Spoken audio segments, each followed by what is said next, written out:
এই আলোচনাটা যারা বিয়ে করছেন রিসেন্ট তাদের কাজে লাগবে, আর যারা করেন নাই করবেন, শীঘ্রই করবেন, এদেরও কাজে লাগবে। আর যারা মুরব্বী অনেক অভিজ্ঞতা ওনাদেরও কাজে লাগবে, ওনারা এটা শুনে নাতি নাত করতে শোনাতে পারবে, ঠিক কিনা? তাহলে কারোরই লস নাই। বিষয় কি? কথা বলে না। দম্পতি বোঝেন? বুঝেন? স্বামী আর স্ত্রী বানায় যেজন মিস্ত্রি, সে বড় আজব কারিগর ও মনরে সে বড় কঠিন কারিগর, ঠিক কিনা? পৃথিবীর প্রথম দম্পতি হচ্ছে সাইয়েদনা আদম আলাইহিস সালাম আর হাওয়া আলাইহাস সালাম। পৃথিবীর প্রথম স্বামী আদম আলাইহিস সালাম, প্রথম স্ত্রী হাওয়া আলাইহাস সালাম। ওয়া কুলনা ইয়া আদম উসকুন আনতা ওয়া যাওজুকাল জান্নাহ। আল্লাহ বললেন, আদম তুমি আর তোমার জোড়া বা তোমার স্ত্রী দুজনে মিলে জান্নাতে থাকো। তাহলে ওনারা ছিলেন স্বামী আর স্ত্রী, ঠিক কিনা? তাহলে এই দাম্পত্য সম্পর্কটা এটা জান্নাতি সম্পর্ক। কি সম্পর্ক? উত্তর দিতে হবে। দৌলতপুরের ভাইরা রাগ করছেন আমার সাথে? শীত লাগতেছে? উত্তর দেওয়া যাবে আওয়াজ করে? হ্যাঁ, আওয়াজ করে উত্তর দিবেন, মুখে তালা মেরে বসে থাকা যাবে না। তাহলে পৃথিবীর প্রথম স্বামীর নাম কি? আদম আলাইহিস সালাম। পৃথিবীর প্রথম স্ত্রী হাওয়া আলাইহাস সালাম। এই দাম্পত্য সম্পর্কটা বড় মধুর, বড় গভীর, বড্ড ভালোবাসার, ঠিক কিনা? স্বামী আর স্ত্রী, স্বামী আর স্ত্রী, এই সম্পর্কটাকে আল্লাহ তাআলা কোরআনে পোশাকের সাথে তুলনা করেছেন। কিসের সাথে? পোশাক। আরবিতে বলে লিবাস। আরবিতে কি বলে? লিবাস। আল্লাহ বলেছেন, ও নারীরা তোমরা পুরুষদের জন্য পোশাক, আর ও পুরুষেরা তোমরা নারীদের জন্য পোশাক। পড়েন সুবহানাল্লাহ। পোশাকের বেসিকলি তিনটা কাজ। কয়টা? কেউ কথা কয় না, আরো জোরে বলেন কয়টা? এখন আওয়াজ আসলো কোথা থেকে? আওয়াজ করে উত্তর দিবেন, চিল্লায় বলেন পোশাকের কাজ কয়টা? এভাবে শেষ পর্যন্ত খোঁচায় যেন সাউন্ড বের করা না লাগে, স্বপ্রণোদিত ভাবে উত্তর করবেন, ক্লাসের মতো হোক। তিনটা কাজ। এক নম্বর কাজ হচ্ছে পোশাক ইজ্জতের আবরু, লজ্জাস্থান ঢেকে রাখে, ঠিক কিনা? আমাদের লজ্জাস্থান ঢেকে রেখেছে আমাদের পোশাক। ঠিক তেমনি স্বামী তার স্ত্রীর ইজ্জত হেফাজত করে, স্ত্রী তার স্বামীর ইজ্জত হেফাজত করে, স্বামী তার স্ত্রীর চরিত্র হেফাজত করে, আর স্ত্রী তার স্বামীর চরিত্র হেফাজত করে। এজন্য আল্লাহ একে অপরের উদাহরণ দিতে যে লেবাস বা পোশাকের সাথে তুলনা দিয়েছেন। সুবহানাল্লাহ পড়েন। পোশাকের দুই নাম্বার কাজ হচ্ছে সৌন্দর্য। এই যে কত সুন্দর ডিজাইন করা, এমব্রয়ডারি করা পোশাক যখন আমরা পরি সুন্দর লাগে না?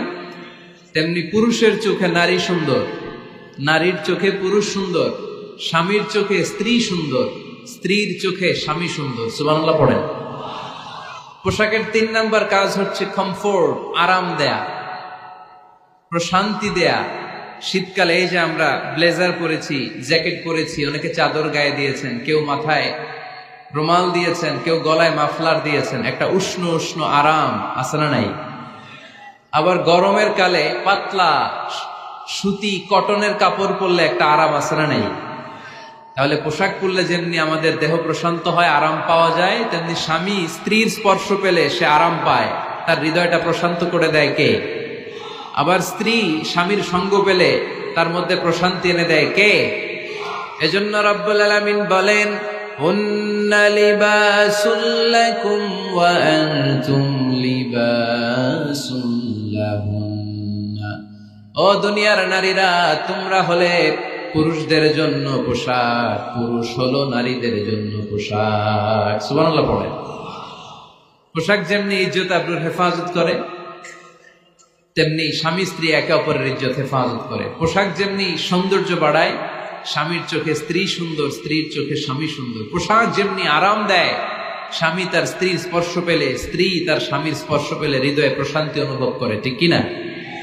এজন্য দাম্পত্য জীবন, এখানে স্বামীও আছে স্ত্রীও আছে, ইংরেজিতে বলে কাপল, কাপল লাইফ। এই বিশ্ব সভ্যতা নির্মাণে নারী পুরুষ, স্বামী স্ত্রী দুইজনেরই অবদান আছে না নাই? এজন্য সুনানে তিরমিজির বর্ণনায় আল্লাহর হাবিব সাল্লাল্লাহু আলাইহি ওয়াসাল্লাম বললেন, আন-নিসাউ শাকাইকুর রিজাল নারীরা হচ্ছে পুরুষের কাউন্টার পার্ট, নারীরা হচ্ছে পুরুষের পার্টনার, সহকর্মী, সহযোগী। এই বিশ্ব সভ্যতা নির্মাণে শুধু পুরুষদেরই অবদান নাই, নারীদের অবদান আছে না নাই? এজন্য কাজী নজরুল ইসলাম অসাধারণ লিখেছে, এ বিশ্বে যা কিছু মহান চিরকল্যাণকর, অর্ধেক তার করিয়াছে নারী, অর্ধেক তার নর। তার মানে নর নারী, স্বামী স্ত্রী দুইজনেরই অবদান এই মানব সভ্যতায় আছে না নাই? এই সম্পর্কটাকে আল্লাহ লেবাসের সাথে তুলনা করলেন, মেটাফরিক্যালি, রূপক ভাবে আল্লাহ পোশাকের সাথে তুলনা করলেন। পোশাক যেমনি গায়ের সাথে লেগে থাকে, পোশাক যেমনি চামড়ার সাথে মিশে থাকে, স্বামী স্ত্রীর সম্পর্কটাও এরকম, একাকার, মিলেমিশে, ভালোবেসে একাকার। স্বামী স্ত্রীর রিলেশনশিপ সম্পর্কটা অনেকটা হাত আর চোখের মতো। হাত ব্যথা পেলে চোখ দিয়ে পানি ঝরে, আবার চোখ দিয়ে পানি ঝরলে হাত সেই পানি মুছে দেয়, ঠিক কিনা? তাহলে সম্পর্কটা কেমন যেন হাত আর চোখের মতো। হাত কেটে গেলে পানি পড়ে কোন দিক দিয়ে? চোখ দিয়ে পানি ঝরে, আবার চোখ দিয়ে পানি ঝরলে চোখের পানি মোছার জন্য হাতের দরকার আছে না নাই? তাহলে একেবারে মিলেমিশে একাকার সুখী দাম্পত্য জীবন, স্বামী স্ত্রী এই জান্নাতি সম্পর্কটাকে কিভাবে উপভোগ করবে, কিভাবে একে অপরের সাথে ডিলিংস করবে, আচরণ করবে, এ ব্যাপারে কোরআন এবং সুন্নায় আমাদের জন্য গাইডলাইন দেয়া আছে না নাই? আমরা গাইডলাইন নিব কোরআন থেকে। কোত্থেকে?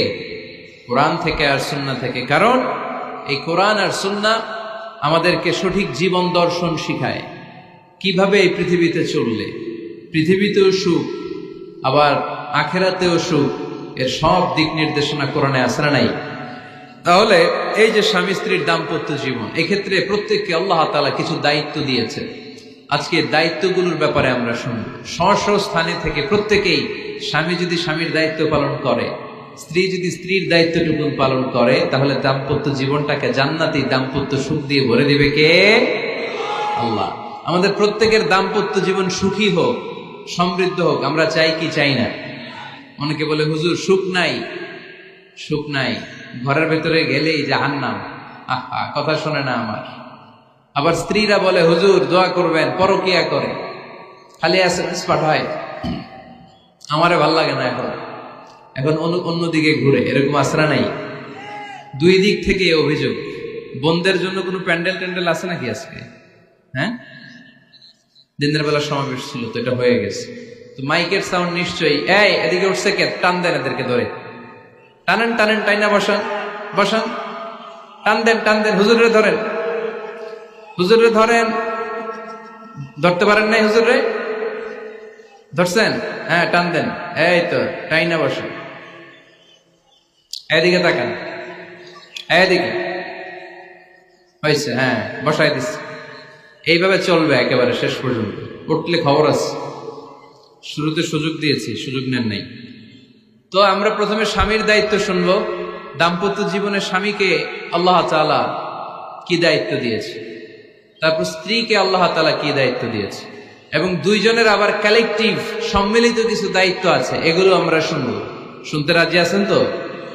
কষ্ট হচ্ছে আপনাদের? আচ্ছা, এই বাম দিকটা আমাকে কষ্ট দিয়েই যাচ্ছে, খালি আওয়াজ, কথা। একটু থামছে, আবার শুরু। কেন? আমার দিকে তাকান। আরেকজনকে থামতে বলছে কি আপনার? এই থামো থামো, এগুলো বলেন কেন? আপনি থামেন, তাই তো হয়ে গেল। হ্যাঁ, আবার আমার সাথে কথা বলেন, আপনি চুপ। তো প্রথমে আমরা সম্মিলিত দায়িত্বের কথা শুনবো। সম্মিলিতভাবে আল্লাহ স্বামী স্ত্রী দুইজনকেই কিছু দায়িত্ব দিয়েছে, যে দায়িত্বটা দুইজনের উপরই বর্তায়। এরপরে শুনবো স্বামীকে আল্লাহ কিছু দায়িত্ব দিয়েছে, এটা শুনবো। এরপরে স্ত্রীকে কিছু দায়িত্ব দিয়েছে। আল্লাহর কসম, এই দায়িত্বগুলো যদি স্বামী স্ত্রী সম্মিলিতভাবে পালন করে, এক একটা ঘরকে আল্লাহ জান্নাতি পরিবার বানায় দিবে, সুখী সমৃদ্ধ জান্নাতি দম্পতি বানায় দিবে। এরকম দাম্পত্য জীবন, সুখময় দাম্পত্য জীবন আমাদের হোক। আমরা চাই কি চাই না? চাই। তাহলে আমরা প্রথমে আলাদা আলাদা দায়িত্ব শোনার আগে সম্মিলিত বা কালেকটিভ রেসপন্সিবিলিটি কি আছে, এই সম্মিলিত দায়িত্বগুলো শুনব। স্বামী স্ত্রীর দুইজনের কাঁধেই বর্তায় এরকম প্রথম দায়িত্ব হচ্ছে স্যাক্রিফাইস। দাম্পত্য জীবনের আসল খেলাটা হচ্ছে স্যাক্রিফাইসের খেলা। কিসের খেলা? স্যাক্রিফাইস। এটা লাগবে। আমার বোনেরা অথবা যুবতী বোনেরা, অথবা রিসেন্টলি বিয়ে হয়েছে এরকম বোনেরা, আজকে তো এক ভাই এসে দোয়া চাইল, হুজুর 3 দিন আগে বিয়ে হয়েছে আমার, একটু দোয়া করে দেন। তারপর যুবক ছেলেরা, তোমরা যারা বিয়ে করনি করবা, খেয়াল করে শোনো, এগুলো কাজে লাগবে। স্যাক্রিফাইসটা খুব জরুরি। স্যাক্রিফাইস ইজ দ্য কি of a successful happy couple life. একটা সুখী দাম্পত্য জীবনের আসল চাবি হচ্ছে স্যাক্রিফাইস। আওয়াজ করে বলতে হবে, চাবিটার নাম কি? স্যাক্রিফাইস করতে হবে, একটু মানিয়ে নেয়া, একে অপরকে বোঝা, একটু ভালোবাসা, একটু মানিয়ে চলা, এটার নাম হচ্ছে স্যাক্রিফাইস। একে অপরকে বোঝার চেষ্টা করা, একটু মানিয়ে চলার চেষ্টা করা, একটু ভালো লাগা, একটু ভালোবাসা, সুখ দুঃখ ভাগাভাগি করে মিলেমিশে একাকার হয়ে যাওয়া, এটার নামই দাম্পত্য জীবন। ঠিক কিনা? এটার নামই দাম্পত্য জীবন। মিলেমিশে একাকার হয়ে যেতে হবে, স্যাক্রিফাইসের মানসিকতা অর্জন করতে হবে। একে অপরের দোষ ধরলে চলবে না, কারণ no one is perfect in this life. আপনি যে আপনার বউয়ের দোষ ধরতেছেন, আপনার দোষ নাই? কথা বলেন না কেন? আপনারও দোষ আছে না নাই? তো লিস্ট দুই ভাবে করা যায়, একটা হচ্ছে দোষের লিস্ট, আর একটা হচ্ছে গুণের লিস্ট। দোষের লিস্ট বাদ দিয়ে দেন। আপনার স্ত্রীর মধ্যে আল্লাহ তাআলা কি কি গুণ দিয়েছে, এই গুণগুলোর লিস্ট করুন, দোষের লিস্ট নয়। দাম্পত্য জীবনটাই এমন, কখনো ঝগড়া, কখনো হাসাহাসি, কখনো মেঘ, কখনো বৃষ্টি, আছে না নাই? হয় না এরকম? আপস এন্ড ডাউনস, মাঝে মাঝে একটু ঝগড়া, মাঝে মাঝে আবার ভালোবাসা, আবার খুনসুটি, এগুলো মিলেমিশে একাকার করে স্যাক্রিফাইস দিয়ে একে অপরকে জয় করে নিতে হয়। কারণ no one is perfect in this world. এই পৃথিবীতে কেউই পারফেক্ট না। আপনি আপনার বউয়ের দোষ খুঁজলে আপনারও দোষ আছে না নাই? কেউ দোষমুক্ত নয়। এজন্য দোষ না খুঁজে আমরা স্যাক্রিফাইস করব। দাম্পত্য জীবনের এটাকে সুখী সমৃদ্ধ করার 1 নাম্বার চাবিকাঠি হচ্ছে স্যাক্রিফাইস। তাহলে সুখী দাম্পত্য জীবনের 1 নাম্বার চাবির নাম কি? স্যাক্রিফাইস। চিল্লায় বলতে হবে, সেটা কি? তাহলে হাজব্যান্ড ওয়াইফ দুইজনেই স্যাক্রিফাইস করবেন। দাম্পত্য জীবনকে সুখী করার 2 নাম্বার কালেকটিভ ফর্মুলা হচ্ছে ঝগড়া করা যাবে না। ঝগড়া আপনারা করেন নাকি ভাবির সাথে? ভাবির সাথে ঝগড়া করেন কে কে? দেখি হাত তোলেন।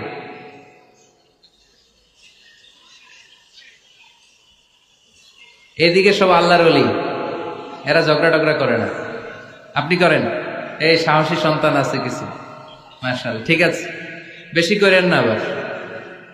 হ্যাঁ ঠিক আছে, ঠিক আছে, তোমরাও করো, বুঝছি, আপনারাও করেন। ওকে, না ঝগড়া করা যাবে না। একজন ঝগড়া শুরু করলে আরেকজন চুপ থাকতে হবে। দুইজনই ঝগড়া করলে, দুইজন রেগে গেলে ঝামেলা আসরা নাই। স্বামী রেগে গেলে স্ত্রী চুপ, স্ত্রী কখনো রেগে গেলে স্বামী চুপ, দুইজনই রেগে গেলে তৃতীয় বিশ্বযুদ্ধ। ঠিক কিনা? এই জন্য ঝগড়া করতে দেয়া যাবে না। কারণ এই ঝগড়া, সামান্য ঝগড়া থেকে এই ঝগড়া বাড়তে বাড়তে এটা বিচ্ছেদের দিকে গড়ায়, ডিভোর্স হয়ে যায়। এরকম কত কেস যে আমার কাছে আসে, কত কেস যে আমার কাছে আসে যে হুজুর ছোট্ট ঝগড়া থেকে আমাদের মধ্যে ঝগড়া বাড়তে বাড়তে ইগো প্রবলেমের কারণে বিচ্ছেদে গড়ায়। আর এই ঝগড়া একটু শুরু হলে ইবলিশ শয়তানের কাজ হচ্ছে পালে বাতাস দেয়। কি দেয়? পালে বাতাস পেলে এটা দাউ দাউ করে উঁচু হয়ে ওঠে। আগুনের মধ্যে যেমনি কেরোসিন ঢাললে দাউ দাউ করে জ্বলে, সামান্য ঝগড়ার ছোতা পেলে ইবলিশ শয়তান খালি দাউ দাউ করে এই ঝগড়ার আগুনকে জ্বালিয়ে দেয়। ঠিক কিনা? এই জন্য ঝগড়া করবেন না, মেহরবানি করে ঝগড়া শুরু করবেন না। যে কোনো মূল্যে এই ঝগড়াকে থামায় রাখতে হবে। তো ফ্যামিলিতে ঝগড়া অনেক সময় হয়ে যায়, কিন্তু একজন ঝগড়া করলে আরেকজন চুপ থাকতে হবে। ঝগড়া নিয়ে একটা মজার গল্প আছে, শুনবেন? বিশৃঙ্খলা করলে তো গল্প শোনানো যাবে না, একেবারে চুপ। আমার দিকে তাকান, তাকিয়েছেন? ঝগড়া নিয়ে যে গল্পটা, সেটা হচ্ছে এক স্বামী ওয়াজ শুনে বাড়িতে গেছে রাত 11টায়। বাড়ির কাছাকাছি যেতে না যেতে স্ত্রীর আবার স্বভাব হচ্ছে রাতের খাবারটা স্বামীর সাথে একসাথে খায়, আলাদা খায় না। তো বাড়ির সামনে যেই স্বামী ফোন দিছে ওয়াইফকে, এই শুরু করার আগে দরজাটা খোলো, আমি চলে আসছি। তো ওয়াইফ এসে দরজা খুলে দিচ্ছে। এবার স্বামী ঘরে ঢুকে বলে, শুরু করার আগে রাতের খাবারটা দিয়ে দাও টেবিলে, খেয়ে ফেলে। স্ত্রী বেচারি ডাইনিং টেবিলে খাবার দিয়েছে, হাজবেন্ড বেচারা ওয়াশরুম থেকে ফ্রেশ হয়ে ডাইনিং টেবিলে বসেছে, স্ত্রীও বসেছে, তো খুব বড্ড গরম। হাজবেন্ড বলে শুরু করার আগে ফ্যানটা ছাড়ো। এইবার তো স্ত্রী বেচারি রেগে মেগা আগুন, কি আসার পর থেকে শুরু করার আগে কি শুরু করার আগে? হাজবেন্ড বলে এই তো শুরু হয়ে গেল। মানে কি? ঝগড়া। মানে কি? ঝগড়া। প্রিয় ভাইয়েরা, ঝগড়া করবেন না।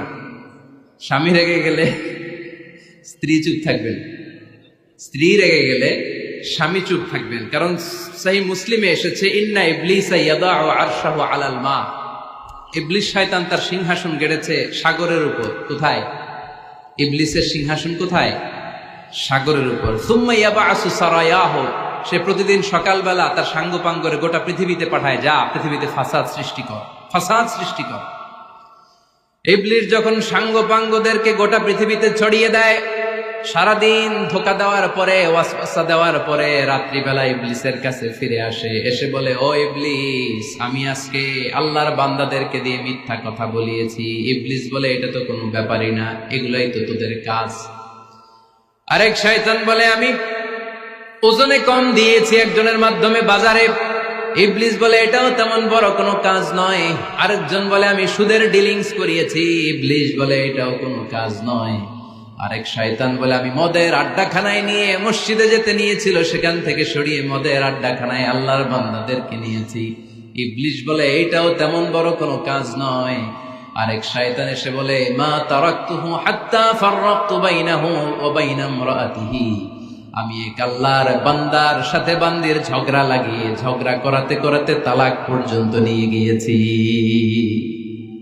মা তারাকতুহু হাত্তা ফাররাকতু বাইনাহু ওয়া বাইনা ইমরাআতিহি, আমি এক ইমানদার পরিবারকে ধ্বংসের শেষ প্রান্তে নিয়ে গিয়েছি। সামান্য ঝগড়ার পরে আমি ওয়াসওয়াসা দিতে দিতে ঝগড়া বাড়াতে বাড়াতে তালাক পর্যন্ত নিয়েছি। ইবলিস বলে, শাবাশ, তুই তো কাজের মতো কাজ করেছিস, আমার কাছে আয়, আমার কাঁধে ওঠ। ইবলিস তখন ওই শয়তানকে কাঁধে নিয়ে নাচতে শুরু করে। নাউজুবিল্লাহ পড়বেন না? এজন্য ইমানদারদের সংসার ভেঙে খান খান হোক, এটা হলে ইবলিস খুশি, আর ইমানদারের পরিবার টিকে থাকলে আমার আল্লাহ খুশি। আমরা কার খুশি চাই? এজন্য শয়তানরে খুশি হতে দেয়া যাবে না। ইমানদারদের পরিবারগুলো ঝগড়ার মাধ্যমে ভেঙে যাক, সব সময় শয়তানের মিশন এটা। আর ইমানদারদের পরিবারগুলো টিকে থাক, এটা আমার আল্লাহ সব সময় চায়। সুবহানাল্লাহ পড়েন। এজন্য দৌলতপুরের ভাইরা ঝগড়া করবেন না। ঝগড়া কিন্তু নবী রাসূলদের পরিবারেও ছিল, আল্লাহ রাসূল সাল্লাল্লাহু আলাইহি ওয়াসাল্লামের পরিবারেও ঝগড়া ছিল। এটা স্বাভাবিক, দাম্পত্য জীবনের খুব সিম্পল ইস্যু। একজন রাগ করলে আরেকজন থেমে যাবে। পারবেন? কি হলো, পারবেন না? আল্লাহর হাবিব সাল্লাল্লাহু আলাইহি ওয়াসাল্লামের সাথে আম্মা জান আয়েশার ঝগড়া হতো। মজার একটা হাদিস শুনে, সহিহ বুখারীর হাদিস, মুসনাদে আহমদ ইবনে হাম্বলও এসেছে এই হাদিসটা। আম্মা জান আয়েশার সাথে ঝগড়ার পর আম্মা জান আয়েশাও রাগ, আল্লাহ রাসূল সাল্লাল্লাহু আলাইহি ওয়াসাল্লামও রাগ। এখন রাগ মিটানোর দরকার আছে না নাই? আল্লাহ রাসূল সাল্লাল্লাহু আলাইহি ওয়াসাল্লাম বললেন, আয়েশা চলো মিটমাট করে ফেলি। সুবহানাল্লাহ কইবেন না? চলো মিটমাট করি। মিটমাটার জন্য ওমর রে ডাকি। আম্মা জান আয়েশা বলে, না, ওমর গলিব, ওমর খুব মেজাজ ওয়ালা, আমার ডর লাগে। তোমার আব্বারে ডাকি। আব্বারে ডাকেন, আব্বারে ডাকেন। খুশি হয়ে গেছেন আম্মা জান আয়েশা রাদিয়াল্লাহু। আবু বকর রাদিয়াল্লাহু চলে আসলেন, দাঁড়ালেন।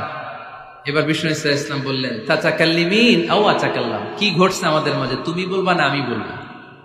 আম্মা জান আয়েশা বললেন, তাতাকাল্লামু আনতা ওয়ালা তাকুল ইল্লা হাক্কান, আপনিই বলেন, তবে সত্য ছাড়া মিথ্যা বলেন না। আবু বকর রাদিয়াল্লাহু তাআলা আনহু শুনে রেগে গেলেন, কি এ কেমন কথা তোমার? নবীকে উদ্দেশ্য করে তুমি বলছো সত্য ছাড়া মিথ্যা বলবেন না, নবী কখনো মিথ্যা বলবে নাকি? রেগে মেয়ের গায়ে মেরেছে এক চোর খেয়ে আম্মা জান আয়েশা উল্টে পড়ে গেলেন। সাইয়েদনা আবু বকর রাদিয়াল্লাহু তাআলা আনহু রেগে গড়গড় করতে লাগলেন, আবার মারার জন্য উদ্যত হলেন।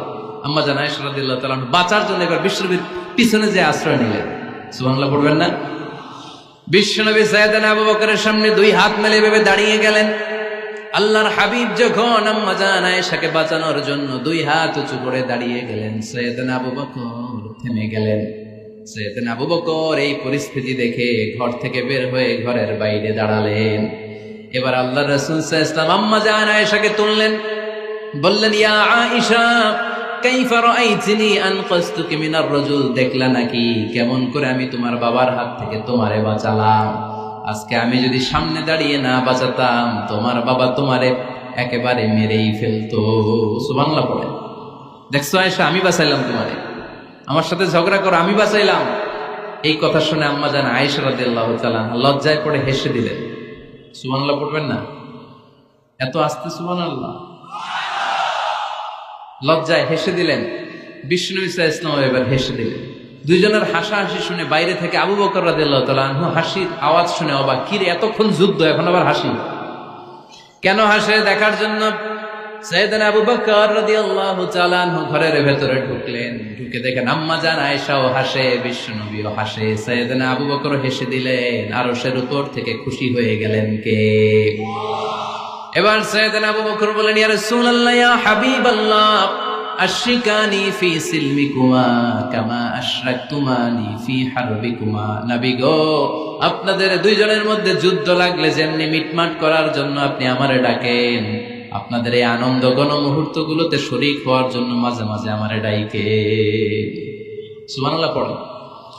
আপনাদের মধ্যে যুদ্ধ লাগলে সন্ধি করার জন্য যেমনি আমারে ডাকেন, আপনারা যখন আনন্দ ঘন পরিবেশ এরকম খুনসুটি করেন, হাসাহাসিতে মেতে ওঠেন, তখন একটু আমারে ডাইকেন। সুবহানাল্লাহ পড়বেন না? দেখেন আল্লাহ রাসূল সাল্লাল্লাহু আলাইহি ওয়াসাল্লাম পৃথিবীর সবচেয়ে শ্রেষ্ঠতম মানুষ। উনাদের পরিবারেও ঝগড়া হতো, কিন্তু এই ঝগড়া কোনোদিন তালাক পর্যন্ত গিয়েছে? কথা বলেন না কেন? আল্লাহর হাবিব সাল্লাল্লাহু আলাইহি ওয়াসাল্লাম তার কোন স্ত্রীকে তালাক দিয়েছেন? প্রায় আম্মা জান আয়েশার সাথে রাগারাগি হতো। আল্লাহর হাবিব সাল্লাল্লাহু আলাইহি ওয়াসাল্লাম বলতেন, আয়েশা কখন তুমি রেগে থাকো সেটাও আমি জানি, কখন তুমি আমার উপর খুশি থাকো সেটাও আমি জানি। ইয়া আয়েশা ইন্নী লা আ'লামু ইযা কুনতি আন্নী রাদিয়া ওয়া ইযা কুনতি আলাইয়া গাদবা। আয়েশা কখন রেগে থাকো তাও বুঝি, কখন খুশি থাকো তাও বুঝি। আম্মা জান আয়েশা বললেন, ইয়া রাসূলুল্লাহ কেমনে বোঝেন? বিষ্ণু বললেন, তোমার দোয়ার বাক্যগুলো শোনো বুঝি। যখন তুমি আমার উপরে খুশি থাকো তখন দোয়ার সময় তুমি এভাবে বলো, ওয়া রাব্বি মুহাম্মদ, ও মুহাম্মাদের রব, আপনি আমাদের সব গুনাহ মাফ করে দেন। আর যখন তুমি আমার উপর রেগে থাকো তখন তুমি মুনাজাতের সময় বলো, ওয়া রাব্বি ইব্রাহিম, ইব্রাহিমের রব, আপনি আমাদেরকে ক্ষমা করে দেন। তার মানে যখন তুমি রেগে থাকো তখন দোয়ার সময় আমার নামটা মুখে নিতে চাও না। সুবহানাল্লাহ পড়েন। তখন তুমি দোয়ার সময় অন্য নবীর নাম নাও। আম্মা জান আয়েশা বললেন, ইয়া রাসূলুল্লাহ মা আহাজুরু ইল্লা ইসমাক, আমি তো শুধু নামটাই সরাই, আমার মুখ থেকে কেবল আপনার নামটাই সরায় রাখি, আমার হৃদয় থেকে কখনো আপনারে সরাতে পারি না। আমার হৃদয় জুড়ে আপনি, মা আহাজুরু ইল্লা ইসমাক, নবী হে, আমি শুধু দোয়ার সময় রাগের মাথায় আপনার নামটা বাদ দেই, হৃদয় থেকে তো আপনারে বাদ দিতে পারি না। সুবহানাল্লাহ বলবেন না? তার মানে নবীদের ফ্যামিলি তো ঝগড়া এগুলো হতো, কিন্তু এটা তালাক পর্যন্ত গড়াতো না, ঠিক কিনা? তাহলে এখন থেকে আমাদের এই স্লোগান নিতে হবে যে ঝগড়া করলেও আমরা ডিভোর্সের দিকে যাব না। পারা যাবে? আর একজন রেগে গেলে আরেকজনকে চুপ থাকতে হবে। ভাবি রেগে গেলে আপনি চুপ, পারবেন? পারবেন না? ইনশাআল্লাহ। এই যারা বিয়ে করে না এরা ইনশাআল্লাহ, আর বাকিরা চুপচাপ। আওয়াজ করে পড়েন না ইনশাআল্লাহ। তাহলে প্রথমে স্যাক্রিফাইস, তারপর ঝগড়া করা যাবে না। 3 নাম্বার, দাম্পত্য জীবনের কোনো গোপন কথা অন্যের কাছে শেয়ার করা যাবে না।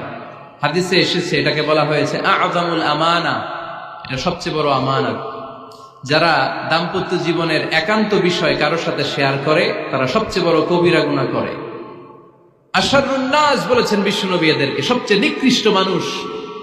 ইয়াউমাল কিয়ামাতি মানজিলাতান, আল্লাহর কাছে কিয়ামতের দিন সবচাইতে নিকৃষ্ট হয়ে দাঁড়াবে ওই দম্পতি, ওই নারী কিংবা ওই পুরুষ, তুফদি ইলা যাওজিহি ওয়া ইউফদি ইলা যাওজিহা সুম্মা ইউনশিরু সিররাহা। তারা একান্ত সময়ে ফিজিক্যাল ইন্টিমেসিতে যা করে এটা পরে মানুষের কাছে বলে বেড়ায়, এরকম আছে না নাই? খবরদার, এটা বড় কবিরা গুনাহ। অনেক বোনরা একসাথে হলে দাম্পত্য জীবনের বিভিন্ন গোপন বিষয় নিয়ে কথা বলে, আছে না নাই? অনেক পুরুষরা একে অপরের সাথে, বন্ধুদের সাথে বিভিন্ন বিষয় নিয়ে শেয়ার করে, এটা এমন ওইটা এমন, এগুলো বলা যাবে? আসিবাউ হারাম। দাম্পত্য জীবনের সব বিষয়, স্বামীর সব বিষয় স্ত্রীর কাছে আমানত, স্ত্রীর সব বিষয় স্বামীর কাছে আমানত রেখেছে কে? দাম্পত্য জীবনের এই প্রাইভেট লাইফের কোনো কিছু কিয়ামত পর্যন্ত অন্যের কাছে প্রকাশ করাকে হারাম ঘোষণা করে দিয়েছে কে?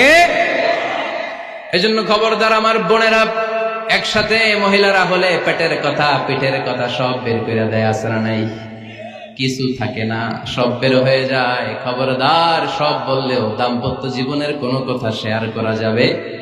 আমার ভাইয়েরা খবরদার, আপনাদের দাম্পত্য জীবনের কোনো কথা আপনার বন্ধুর সাথে শেয়ার করতে পারবেন না। এগুলো ফ্যামিলি শান্তি নষ্ট করে, দাম্পত্য জীবনের সুখকে নষ্ট করে। তাহলে 3 নাম্বার, প্রাইভেসি বজায় রাখবেন, এটা দুজনেরই দায়িত্ব। 4 নাম্বার, অহেতুক সন্দেহ পরিহার করুন। অনেক স্ত্রী আছে হাজবেন্ডের খালি সন্দেহ করে, এই ওদিকে তাকাই লাগেন, ওই মেয়ের দিকে তাকাই লাগেন, মোবাইল দেখি, মোবাইল দাও, ফেসবুকের পাসওয়ার্ড দাও, ঢুইকা দেখি মেসেঞ্জারে কার সাথে চ্যাট করছে, এই অফিসের ফাইল দেখি, এই এটা দেখি, এই তোমার ইনবক্স চেক করবো, এদিকে দাও, আছে না নাই? এই সন্দেহ ঘরটারে জাহান্নামের টুকরা বানিয়ে ছেড়েছে। অহেতুক সন্দেহ করবেন না। আবার ভাইরা ভাবিদেরকে অহেতুক সন্দেহ করবেন, এই ওদিকে গেলা কেন, ওদিকে তাকাইলা কেন, এটা করলা কেন, ওইটা করলা কেন, দেখি তোমার মোবাইল, তোমার মোবাইলের গ্যালারি দেখি, লক করে রাখছো কেন, লক খোলো, আছে না নাই?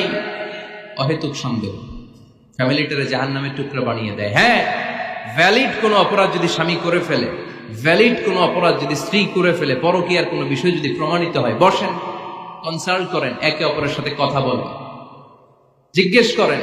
কিন্তু অহেতুক, আমি অনেক ফ্যামিলি এরকম দেখেছি, আমার কিছু বন্ধুকেও আমি দেখেছি যে এদের অবস্থা খুব খারাপ, খালি সন্দেহ করে, আছে না নাই?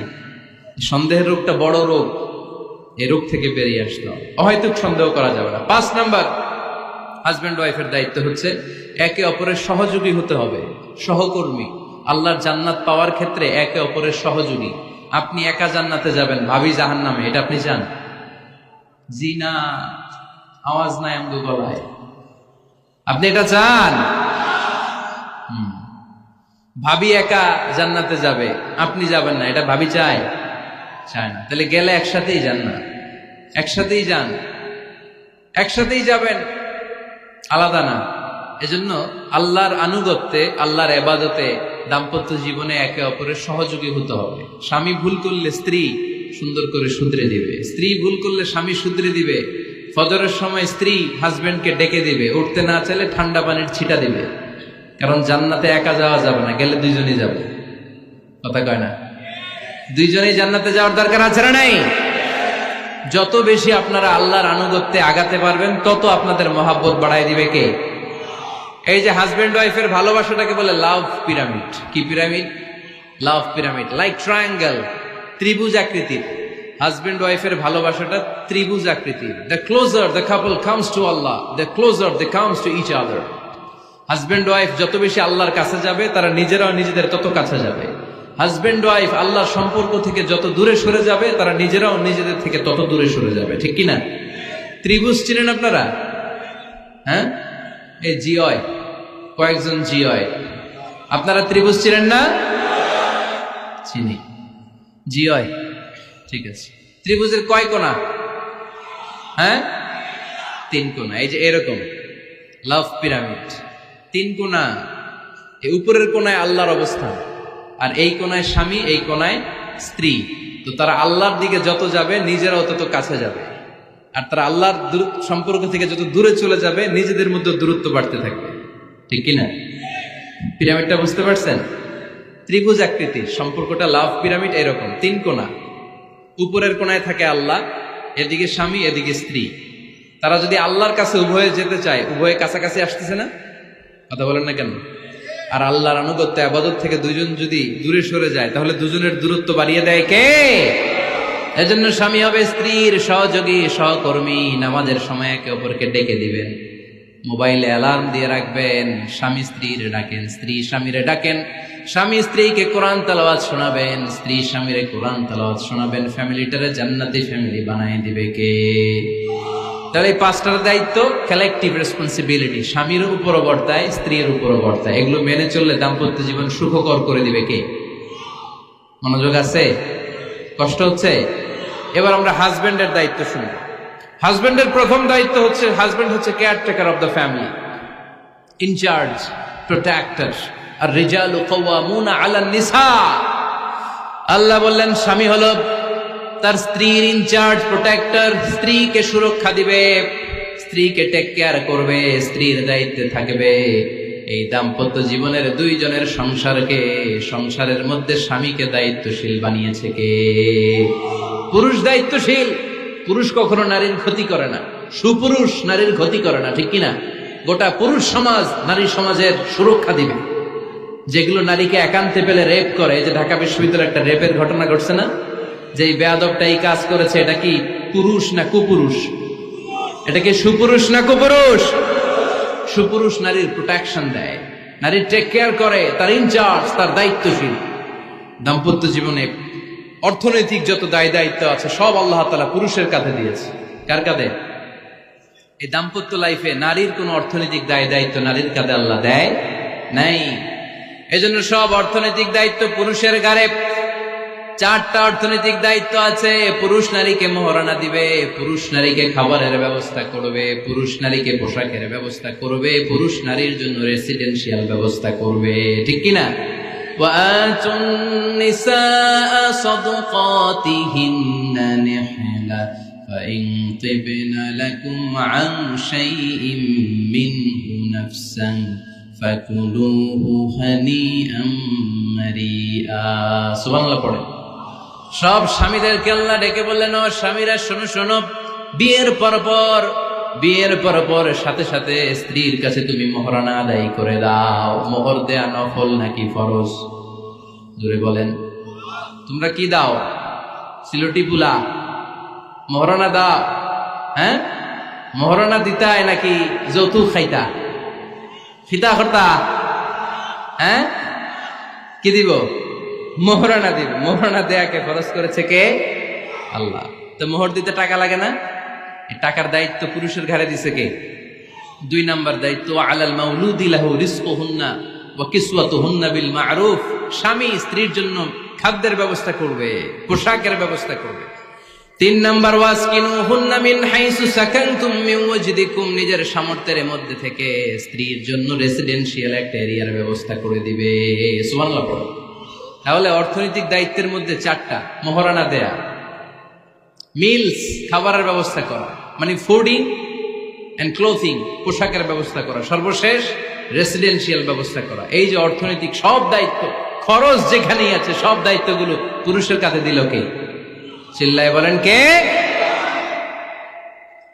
খরচের সবকিছু আল্লাহ তাআলা পুরুষের কাঁধে দিয়েছে। এটা হচ্ছে পুরুষের ফিনান্সিয়াল দায়িত্ব। এবার দাম্পত্য জীবনে পুরুষের নন ফিনান্সিয়াল কিছু দায়িত্ব আল্লাহ তাআলা দিয়েছে, এগুলো আমরা শুনি। এদিকে ওঠাওটি করলেন কে কে দেখি? আটকান, এদেরকে আটকান, ধরেন ধরেন, এদেরকে ধরেন। হ্যাঁ, কে হইছে? শেষ করে দিব তো? ফিতা হইতা? হ্যাঁ, জোরে মাতো। চলবে চলবে? হ্যাঁ, তাকবীর পড়েন তো দেখি। যারা চলবে বলতেছেন লিল্লাহি তাকবীর।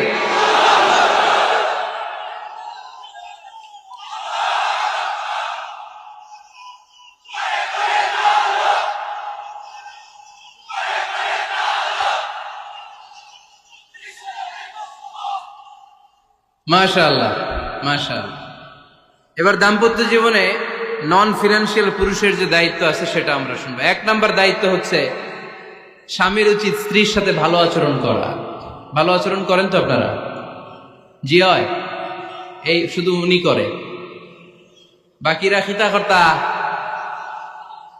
মারামারি কর্তা নি, খিতা কর্তা। হ্যাঁ, সালাম দিবেন, স্ত্রীকে কি দিবেন?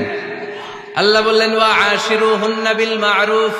স্ত্রীর সাথে কোমল ভাষায়, ভালো শব্দে, ভালো বাক্যে ভালো কথা বলো।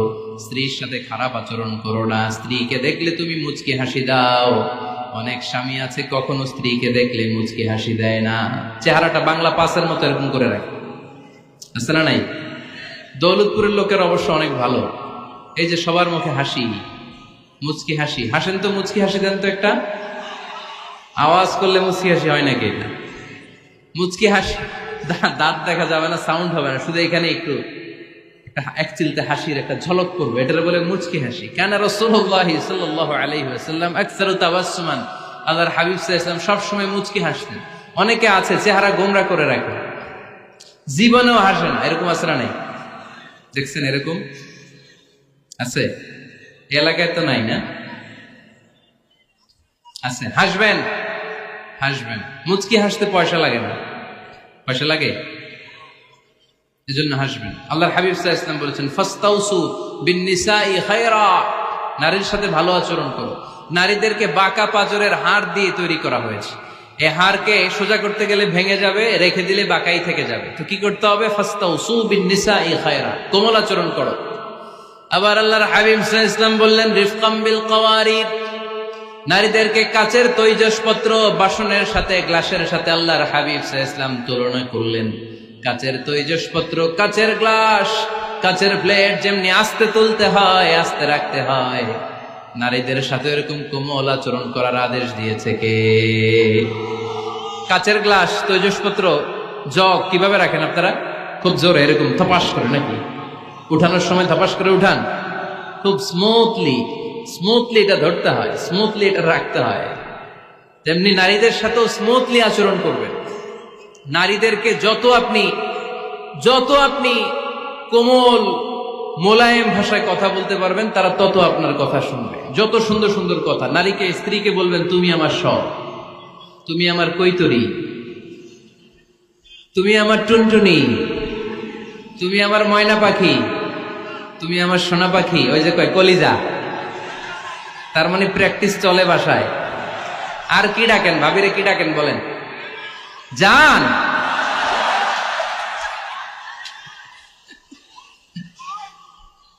জান ডাকেন। আর ভাবি কি ডাকে আপনাদেরকে? বাবু। কি ডাকে? বাবু ডাকে। আর কি ডাকে? হ্যাঁ, বেবি। পোলাপান কত দুষ্ট দেখছেন, বেবি ডাকে নাকি? স্বামী স্ত্রীর মধ্যে এই সোহাগপূর্ণ, এই ভালোবাসাপূর্ণ এই ডাকাডাকিতে কোনো গুনাহ নাই, আছে সওয়াব। এগুলো দাম্পত্য জীবনকে সুখময় করে, ঠিক কিনা? তাহলে স্ত্রীদের সাথে কোমল আচরণ করতে হবে, 1 নাম্বার দায়িত্ব। 2 নাম্বার দায়িত্ব, স্ত্রীর সেক্সুয়াল ডিজায়ারকে ফুলফিল করতে হবে। সেন্সিটিভ, যেগুলো ব্যাখ্যা করে বোঝানো কঠিন। আপনারা বুঝবেন যারা ম্যাচিউরড, মোর দেন 18 ইয়ার্স, যারা 18+ যাদের বয়স, সেক্সুয়াল ডিজায়ার ফুলফিল করা হাদিসে এসেছে, এটা স্বামীর দায়িত্ব। ফিজিক্যাল ইন্টিমেসির সময় নিজের ডিজায়ার ফুলফিল হলেই কুইট না করা, সময় দেয়া, এটা আবশ্যক। এই বিষয়েও প্রত্যেক স্বামীর খেয়াল রাখা দরকার। সংক্ষেপে শেষ করে দিলাম। 3 নাম্বার, স্ত্রীর ব্যক্তিগত বৈধ কাজে স্বাধীনতা দিতে হবে স্বামীর। অনেক স্বামী এই ছোট্ট বিষয় নিয়ে মারামারি লাগায় ফেলে ঘরে। স্ত্রীর ব্যক্তিগত বৈধ যে চয়েস, এটাতে আপনি স্বাধীনতা দিবেন। স্ত্রীর মনে চায় রান্না বান্না শিখতে, আপনি বললেন তুমি কম্পিউটার শিখো, কিলাকিলি আছে না নাই? স্ত্রীর মনে চায় কাঁথা সেলাই শিখতে, নকশি কাঁথা, আপনি বললেন না তুমি ল্যাঙ্গুয়েজ শিখো, ঝামেলা আছে না নাই? না, প্রত্যেকের আলাদা ব্যক্তিগত রুচি, চাহিদা, মতামতের গুরুত্ব আছে না নাই? এজন্য প্রত্যেক স্বামীর উচিত স্ত্রীর বৈধ ব্যক্তিগত যে কাজ, অবৈধগুলা না। আবার স্ত্রী বলল যে জি বাংলা দেখবো, তুমি একটা টিভি নিয়ে আসো, আনা যাবে? কথা বলেন। স্ত্রী বলল চলো 1 বৈশাখে আমরা নাচানাচি করব, তুমি আর আমি মিলে, এটা মানা যাবে না। স্ত্রীর ব্যক্তিগত বৈধ কাজের স্বাধীনতা দেয়া। আম্মা জান আয়েশা রাদিয়াল্লাহু তাআলা আনহা বলেন, ওয়া কানা লি সাওয়াহিবু ইয়ালআবনা মাই, বুখারীর বর্ণনা। আমি যখন আল্লাহর হাবিব সাল্লাল্লাহু আলাইহি ওয়াসাল্লামের বাড়িতে বউ হয়ে আসলাম, আমার কিছু খেলার সাথী ছিল। আমি কাপড় দিয়ে পুতুল বানাতাম আর ঘোড়া বানাতাম, এগুলো দিয়ে খেলতাম। আমার সাথীরা আসলে রাসূল সাল্লাল্লাহু আলাইহি ওয়াসাল্লাম ঘরের পর্দা নামিয়ে দিয়ে আমার জন্য ঘরটা ছেড়ে দিত। সুবহানাল্লাহ করতে পারলেন না? আল্লাহর হাবিব সাল্লাল্লাহু আলাইহি ওয়াসাল্লাম কখনো বলতেন না আয়েশা তোমার বান্ধবীরা যেন ঘরে না আসে, কখনো বলতেন না আয়েশা আমি নবী মানুষ, তুমি নবীর বউ, তুমি কেন পুতুল দিয়ে খেলো, তুমি যেন কাপড় দিয়ে পুতুল বানাও, কেন ঘোড়া বানাও, এগুলো বন্ধ করো। কোনদিন বিশ্বনবী আম্মা জান আয়েশা রাদিয়াল্লাহু তাআলা আনহার পুতুল খেলায় বাধা দেন নাই, সাথীদের সাথে খেলাধুলায় কখনো বাধা দেন নাই। সুবহানাল্লাহ পড়েন। ছোট্ট মেয়েদের জন্য কাপড়ের পুতুল দিয়ে খেলাধুলা করা এটা জায়েজ, কারণ ছোট্ট মেয়েরা দেখবেন পুতুল বানায়, এটারে দুধ খাওয়ায়, এটার জন্য রান্না করে, এটার গোসল করায়। এটাকে ছোট্ট মেয়েদের জন্য পুতুল খেলা জায়েজ রাখা হয়েছে এজন্য, কারণ তারাই কিছুদিন হবে এই প্রজন্মের মা। তাদের সন্তানদেরকে কেমন করে লালন পালন করবে তার একটা প্র্যাকটিস খেলার ছলেই ছোটবেলায় হয়ে যায়। সুবহানাল্লাহ পড়েন। এজন্য 3 নম্বর দায়িত্ব স্ত্রীর ব্যক্তিগত হালাল যে কাজগুলো আছে তার ব্যক্তিগত এই ভালো কাজগুলোতে আপনার স্বাধীনতা দিতে হবে, বাধা দেয়া যাবে না। প্রশংসা করবেন। কি করবেন? প্রশংসা। আমরা খালি দোষ খুঁজি, তোমার রান্না ভালো না, তোমার চেহারা ভালো না, তোমার বাপ ভালো না, তোর মা ভালো না, তোর 14 গোষ্ঠী খারাপ, আছে না নাই? তো এই বেডি আপনারা ভালোবাসবে? এই বেডি তো আজীবন আপনার বদনাম করবে, ঠিক কিনা? কোনোদিন তারে আপনি প্রশংসা করলেন না, প্রশংসা করবেন। স্ত্রীর চেহারার প্রশংসা করেন, যে তুমি সুন্দর, তুমি সুন্দরী, এরকম বলেন, খুশি হবে না? হ্যাঁ, তুমি সুন্দর তাই চেয়ে থাকি, সে কি মোর অপরাধ? কোনো অপরাধ নাই, ইচ্ছা মতো গাইতে থাকেন স্ত্রীর শানে গান, সব আছে না নাই? তবে শুধু স্ত্রীকে শোনানো যাবে, ভাবিরে শোনানো যাবে, শালীরে শোনানো যাবে, পাশের বাড়ির কাউরে শোনানো যাবে? দেখেন ইসলাম কত চেক এন্ড ব্যালেন্স। স্ত্রীকে আপনি গান শোনান, কোনো গুনাহ নাই, আছে শুধু সওয়াব। তাহলে 4 নম্বর পয়েন্ট হচ্ছে এপ্রিসিয়েশন। সারাদিন এই মহিলাটা ফজরের পর থেকে উঠে ঘর গোছায়, মশারিগুলো খোলে, বিছানা পরিষ্কার করে, বাচ্চাদেরকে ক্লিন করে, স্কুলের টিফিন রেডি করে দেয়, বাচ্চাদেরকে স্কুলে যেতে দেয়, আপনার জন্য খাবার রেডি করে, কাপড় ধোয়, ঘরের সবাইকে দেখভাল করে। একদিনও আপনি তার এপ্রিসিয়েশন করলেন না। এরকম ডাকাইত স্বামী আছে না নাই? দৌলতপুরে নাই, এখানে সব ভালো। এপ্রিসিয়েট করবেন। আমরা ভুলে যাই, একটা থ্যাঙ্কস দিতে ভুলে যাই, একটা জাযাকিল্লাহ, আল্লাহ তোমাকে জাযা দেখ, এটাও বলি না। এদিকে তাকান, বলবেন তুমি সুন্দরী, তুমি অনন্যা, তুমি সুস্নিগ্ধা, তুমি প্রিয়ংবদা, তুমি সুহাসিনী, তুমি সুকেশিনী, তুমি সুভাষিনী, তুমি অসূর্যম পোষ্যা, মেঘে কালো কেশ, কাজল কালো চুল, হরিণের মতো ডাগর ডাগর দুটি তোমার চোখ। আহা হা হা, পোলাপাইন খুশি হয়ে গেছে। আহা হা, ওরা মুখস্থ রাখতেছে, বলবে এগুলা, বিয়ে করে নাই কিন্তু এখনো। তো জায়গা মতো বলবা, গার্লফ্রেন্ডে বলো না। আবার কাকে বলবা? স্ত্রীকে। কাকে? স্ত্রীকে। পারা যাবে না? একটু এপ্রিসিয়েশন দেওয়া যাবে না? ওনাদেরকে একটু প্রশংসা করবেন। প্রশংসা পেলে নারীরা বড্ড খুশি হয়। যদি আপনি বলেন যে তোমার রান্নাটা আজকে অসাধারণ হয়েছে, দেখবেন আরেক বাটি আইনা দিতেছে, খাইতে পারতেছে না, এরপরে পাতে তুলে দেয়, আরেকটু খাও, আরে খাও না, আছে না নাই? ওই যে প্রশংসা করছেন, খুশি হয়ে গেছে তো। আপনি 10,000 টাকার বান্ডিল দিয়ে আপনার বউকে যত খুশি করতে না পারবেন, রান্না মজা হয়েছে এইটা বলে আপনি অনেক বেশি খুশি করতে পারবেন। আল্লাহর হাবিব সাল্লাল্লাহু আলাইহি ওয়াসাল্লাম কখনো স্ত্রীদের রান্নার বদনাম করে নাই। সুবহানাল্লাহ পড়বেন না? আওয়াজ করে পড়েন সুবহানাল্লাহ। আজ থেকে স্ত্রীর সৌন্দর্যের প্রশংসা করবেন, কাজের প্রশংসা করবেন, রান্নার প্রশংসা করবেন, এপ্রিসিয়েশন দিবেন। পারবেন তো? রান্নার প্রশংসা নিয়ে মজার একটা গল্প আছে, শুনতে চান? তো উঠতে শুরু করলেন যে, হ্যাঁ, এখন আর কে কারে ধরবে? অনেকে উঠে গেছে। 2টার দিকে যারা বসা, প্রায় আমার মাহফিলগুলোতে এই সমস্যা হয়। গাইবান্ধাতে আমি গেলাম, জিজ্ঞেস করলাম কখন আসছেন? কয় ফজর পরে আসছেন। তো ফজর পরে আসছেন, এত আগে আসছেন কেন? কয় জায়গা পাবো না, এই জন্য। লক্ষ লক্ষ মানুষ, কে কাকে নিয়ন্ত্রণ করবে? লক্ষ লক্ষ মানুষ। আমার জীবনে এত বড় প্যান্ডেল আমি কথা বলি নাই। এরা সকাল থেকে বসে আছে, পেশাব আটকে রাখছে, এটা ক্ষতিকর না? এরা আজহারিকে দেখার পরে এরপরে ওঠা আরম্ভ করছে, দেখাইছি, কয় দেখা গেছি হুজুর, এরপরে চলে যাচ্ছে। তা আপনাদের কি অবস্থা এরকম? হ্যাঁ, আচ্ছা ঠিক আছে। তো রান্নার প্রশংসা নিয়ে যে মজার গল্পটা আপনাদের শোনাতে চাই, এদিকে তাকান, মনোযোগী হন।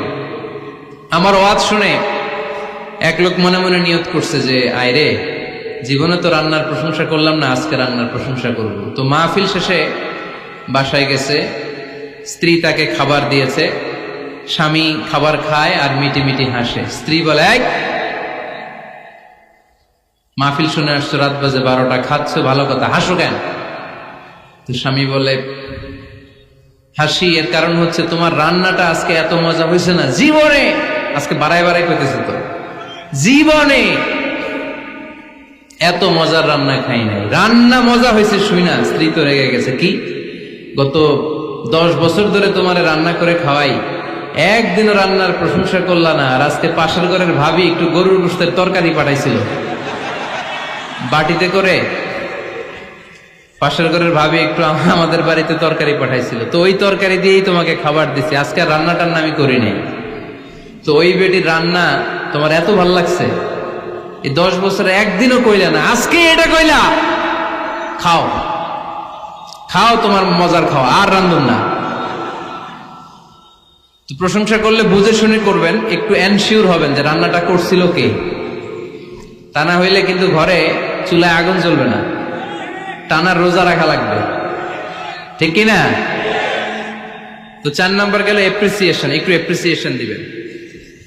আল্লাহর হাবিব সব সময় স্ত্রীদের প্রশংসা করতেন। সেই বুখারীর বর্ণনা, আল্লাহর হাবিব বলেন, ইন্না ফাদলা আয়েশা আলান নিসা কাফাদলিস সারিদ আলা সাইরিত তাআম। আরব ভূখণ্ডের মধ্যে সব খাবারের উপরে সারিদ খাবার যেমনি সেরা, দুনিয়ার সব নারীদের মধ্যে আমার আয়েশা তেমনি সেরা। সারিদ একটা খাবার আছে। আমি যখন মিশরে পড়তাম আল আজহার ইউনিভার্সিটিতে, আমাদের ইউনিভার্সিটিতে সরকারের পক্ষ থেকে সরকারিভাবে খাবার দেয়া হতো। আমাদের খাবারের খরচ বহন করতেন ওমানের সুলতান কাবুস। এই গত 3-4 দিন আগে ইন্তেকাল করেছেন, নাম শুনছেন আপনারা? প্রায় 40 বছরেরও বেশি মনে হয়, 45 বছর বা 50 বছরের লম্বা সময় উনি ওমানের প্রেসিডেন্ট ছিলেন। উনি আমাদের খাবারের খরচটা বহন করতেন। কিছুদিন আগে ইন্তেকাল করেছেন। আমরা ওনার জন্য দোয়া করি, আল্লাহ তাআলা এই সুলতান কাবুসের জীবনের গুনাহগুলো মাফ করে নিক, ওনার সমস্ত খেদমত আল্লাহ কবুল করে নিক। তো আমাদের আল আজহার ইউনিভার্সিটির হোস্টেলে ঈদের দিন একটা খাবার দিত, এটার নাম ছিল সারিদ। রুটি আর গোশত এগুলোকে ম্যাশড করে একটা স্তর বানাতো, এটা কেটে কেটে আমাদেরকে দিত, এটাকে বলে সারিদ। আরব দেশে সবচেয়ে দামি খাবার। আমাদের দেশে যেমনি পোলাও, গরুর রেজালা, রোস্ট, এগুলো খুব উন্নত খাবার ধরা হয়, বিয়েতে সার্ভ করা হয়। আরব দেশে ওইটাকে বলে সারিদ, শ্রেষ্ঠ খাবার। আল্লাহর হাবিব বললেন, সব খাবারের মধ্যে যেমনি সারিদ সেরা, নারীকুলের মধ্যে তেমনি আমার আয়েশা সেরা। দেখেন কেমনে এপ্রিসিয়েট করতেন। আম্মা জান আয়েশাকে তিনি সব সময় আদর করে হামায়রা বলে ডাকতেন। হামায়রা মানে লাল সুন্দরী বউ। কি সুন্দরী? আম্মা জান আয়েশা রেগে গেলে গাল দুটো আনার ফলের মতো লাল হয়ে যেত, এজন্য ডাকতেন, ও আমার লাল সুন্দরী বউ। সুবহানাল্লাহ কইতে পারলেন না? আবার আম্মাজান খাদিজাতুল কুবরা তাহেরা রাদিয়াল্লাহু তাআলা আনহার ব্যাপারে বলতেন, ইন্নী ক্বাদ রুজিকতু হুব্বাহা। সহিহ মুসলিমের বর্ণনায় তিনি বলতেন, খাদিজার ভালোবাসা আল্লাহ তাআলা আমার হৃদয়ে রিজিক হিসেবে দিয়েছে। আওয়াজ করে পড়েন আল্লাহু আকবার। তো এইজন্য এপ্রিসিয়েট করবেন। 5 নাম্বার হচ্ছে আপনার ভালোবাসা স্ত্রীকে প্রকাশ করুন। এক ছাদের নিচে আজীবন বসবাস, 20 বছর হয়ে গেছে এদের সংসার, একদিনও মুখ ফুটে বলতে পারে নাই তোমারে ভালোবাসি। পারছেন? হ্যাঁ, কে কে পারছেন? দেখে হাত তোলেন। হাত অর্ধেক তুলে আবার নামায়, ভেজাল আছে, ঠিক কিনা? ভালোবাসি বলছিলেন? কারে বলছিলেন? ভাবিকে না গার্লফ্রেন্ডকে? হ্যাঁ, স্ত্রীকে বলবেন, নিজের স্ত্রীকে বলবেন আই লাভ ইউ। কি বলবেন? কথা বুঝে না বোধহয়। কি বলবেন? সবাই বলেন, কি বলবেন? মুরব্বী একজনও কয় না, কয় এতদিন কইছি না, অহনো কম না। তিরমিজির বর্ণনা দেখেন, বিশ্বনবী যে আই লাভ ইউ বলতো তার দলিল শুনেন।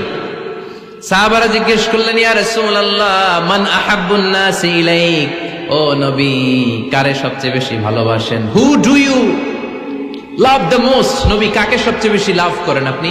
সাহাবারা প্রশ্ন করলেন, এ রাসূলুল্লাহ কাকে লাভ করেন বেশি? আল্লাহর হাবিব সাল্লাল্লাহু আলাইহি ওয়াসাল্লাম বললেন, আয়েশা রে। সুবহানাল্লাহ কইবেন না? সাহাবারা বললেন, ওয়ামিনার রিজাল, পুরুষদের মধ্যে কারে বেশি পছন্দ করেন? বিশ্বনবী বললেন, আবুহা, আয়েশার বাবা রে। সাইয়েদনা আয়েশা রাদিয়াল্লাহু তাআলা আনহার বাবার নাম কি? আবু বকর। কি নাম? আবু বকর। আল্লাহর হাবিব সাল্লাল্লাহু আলাইহি ওয়াসাল্লাম বললেন, সবচেয়ে বেশি লাভ করি আয়েশাকে। সাহাবারা বললেন, ওয়ামিনার রিজাল, পুরুষদের মধ্যে কারে বেশি লাভ করেন? আল্লাহর হাবিব সাল্লাল্লাহু আলাইহি ওয়াসাল্লাম বললেন, আয়েশার বাবা রে। সুবহানাল্লাহ পড়েন। আম্মা জান আয়েশাকে বিশ্বনবী এত ভালোবাসতেন।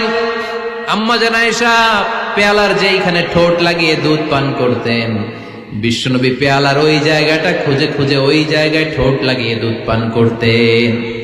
আম্মা জান আয়েশা রাদিয়াল্লাহু তাআলা আনহা গোশত খেয়ে হাড্ডি চষে হাড্ডিটা রেখে দিলে বিশ্বনবী আম্মা জান আয়েশার চষা হাড্ডিটা মুখে নিয়ে আবার চষতে শুরু করে দিতেন। পড়েন সুবহানাল্লাহ। দুইজন একসাথে এক বালতি থেকে পানি নিয়ে গোসল করতেন। পড়েন আল্লাহু আকবার। তাহলে এভাবে ভালোবাসা প্রকাশ করতে পারবেন তো? 6 নাম্বার স্বামীর দায়িত্ব হচ্ছে গৃহস্থলী ছোটখাটো যে কাজ আছে এই কাজগুলোতে হেল্প করা। আমরা অনেক সময় এগুলোর লজ্জা মনে করি। আল্লাহর হাবিব সাল্লাল্লাহু আলাইহি ওয়াসাল্লাম আমাদের মডেল। আল্লাহর হাবিব সাল্লাল্লাহু আলাইহি ওয়াসাল্লাম ঘরের কাজে সাহায্য করতেন। আপনারা এইভাবে ওটা শুরু করলেন? হ্যাঁ, বউকা বসেন বসেন বসেন, শেষ করে দিচ্ছি আর 10 মিনিট, বসেন। আল্লাহর হাবিব সাল্লাল্লাহু আলাইহি সাল্লাম ঘরের কাজে সাহায্য করতেন। আপনারা ঘরের কাজে সাহায্য করেন তো? আম্মা জান আয়েশা বলেন, বিশ্বনবী নিজ হাতে জুতা সেলাই করেছেন, নিজ হাতে জামা সেলাই করেছেন। মুসনাদে আহমদ ইবনে হাম্বলের বর্ণনা, আল্লাহর রাসূল সাল্লাল্লাহু আলাইহি ওয়াসাল্লাম দুধ খেতে মন চাইলে নিজ হাতে ছাগলের দুধ দহন করেছেন। সুবহানাল্লাহ। নিজে আটার খামির বানাতেন, আম্মা জান আয়েশা চুলায় সেকা দিতেন। আবার আম্মা জান আয়েশা রাদিয়াল্লাহু তাআলা আনহা আটার খামির বানাতেন, বিশ্বনবী এটা চুলায় সেকা দিতেন। সুবহানাল্লাহ পড়েন। দুধ খেতে চাইলে নিজ হাতে বিশ্বনবী ছাগির ওলান থেকে দুধ দহন করে আম্মা জান আয়েশার কাছে এনে দিয়ে দিতেন। সুবহানাল্লাহ পড়েন। তাহলে ঘরের কাজে সহায়তা করবেন, ঘরের কাজে সহায়তা। 7 নাম্বার হালাল এন্টারটেইনমেন্ট, হালাল বিনোদন। এটা ইসলাম জায়েজ রেখেছে।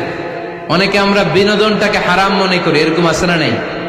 হ্যাঁ, বিনোদন 2 ধরনের, একটা হারাম এন্টারটেইনমেন্ট আর একটা হচ্ছে হালাল এন্টারটেইনমেন্ট। আম্মা জান আয়েশা রাদিয়াল্লাহু তাআলা আনহাকে নিয়ে মরুভূমিতে দৌড়াদৌড়ি করতেন।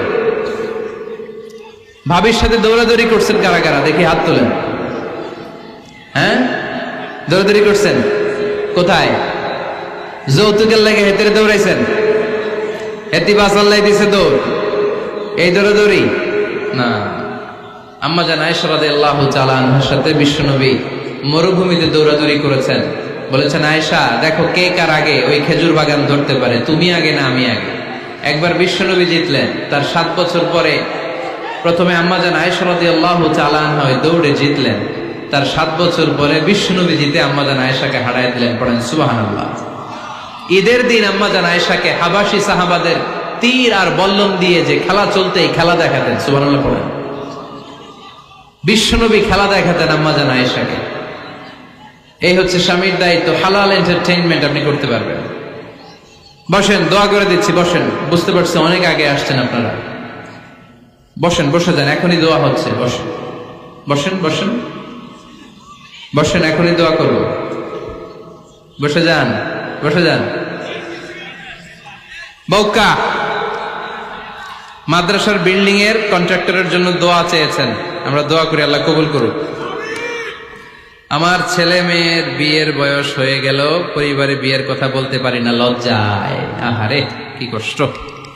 মনে করি পরে করে, এটা বললে তারা বলবে এখনো বয়স হয় নাই বিয়ের, পরিবার থেকে বিয়ের কথা চিন্তা করে না। এ ব্যাপারে কিছু বলুন। কিছু বললাম।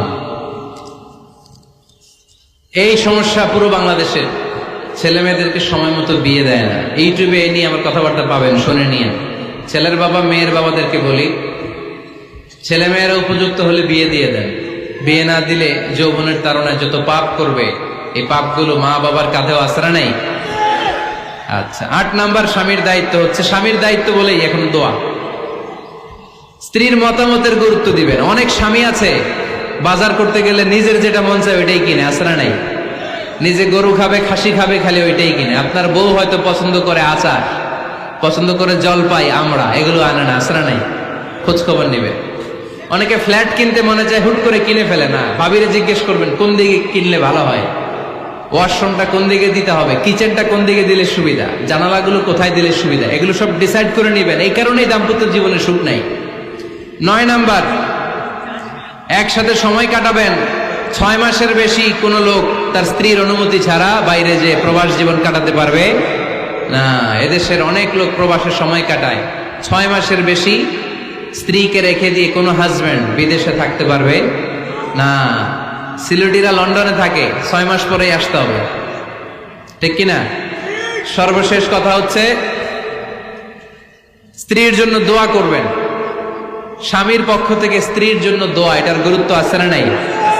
বিশ্বনবী তার স্ত্রীর জন্য দোয়া করতেন।